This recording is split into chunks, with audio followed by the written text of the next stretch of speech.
అనుదిన నిత్యజీవపు మాటలు. దేవునామానికి మహిమ కలుగునుగాక. దేవుని వాక్యాన్ని చదువుకుందాము. నా అంతరంగమందు విచారములు హెచ్చగా నీ గొప్ప ఆదరణ నా ప్రాణమునకు నెమ్మది కలుగజేయుచున్నది. కీర్తనల గ్రంథము 94వ అధ్యాయము 19వ వచనం. రాత్రి పగలు ఎలా ఉండక మానవో, ఈ లోకములో మనము జీవించినంత కాలము సుఖ దుఃఖములు, ఆనంద సంతోషములు, విచారములు ఉండక మానవు. సూర్యుడు ఉదయించగానే చీకటి తొలగిపోయి ఎలా రాత్రి వెంబడి పగలు వెలుగు వస్తుందో, అదే రీతిగా ప్రభునందు విశ్వాసముంచిన మనకు ఈ విచారములు తొలగి ఆదరణ, నెమ్మది కలుగుతోంది.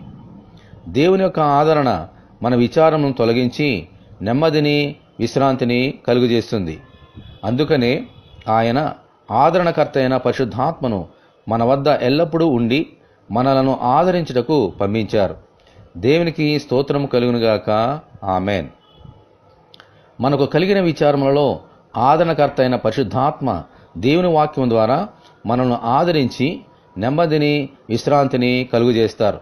ఆమెన్. ప్రభువా, మా విచారములన్నిటినీ తొలగించి మా ప్రాణములకు నెమ్మదిని, ఆదరణను అనుగ్రహించమని ప్రభు అయిన యేసుక్రీస్తు ద్వారా మనమందరము దేవుని ప్రార్థన చేసుకుందాము. ప్రభువా, ఈ లోకంలో మాకు శ్రమలు కానీ, విచారములు కానీ, శోధనలు కానీ తప్పవునైనా. ఈ లోకంలో వెలుగు ఎలా ఉన్నదో అలాగే చీకటి కూడా ఉన్నది. వీటన్నిటినీ మార్చగల శక్తిగల దేవుడవు నీవేనైనా. మా జీవితంలో ఉన్న ఈ విచారములను, ఈ చీకటిని తొలగించి గొప్ప ఆదరణను మాకు అనుగ్రహిస్తావని మీ లేఖనం మాకు బోధిస్తుంది. నీ ఆత్మ ద్వారా మాకు అనుగ్రహించుచున్న ఈ ఆదరణకు దేవానికి వందనాలు.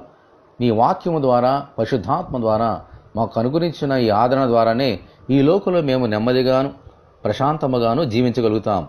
ఇటువంటి కృప మా అందరూ దయచేయండి అయినా. అలాగే ఈ వాక్యం వింటున్న బిడ్డలందరినీ దీవించమని యేసునామములో ప్రార్థన చేయుచున్నాము తండ్రి. ఆమెన్. ప్రభు అయిన యేసుక్రీస్తు కృప మనకందరికీ తోడే ఉండి నడిపించునుగాక. ఆమెన్. పరిశుద్ధ దేవుని మందిరం.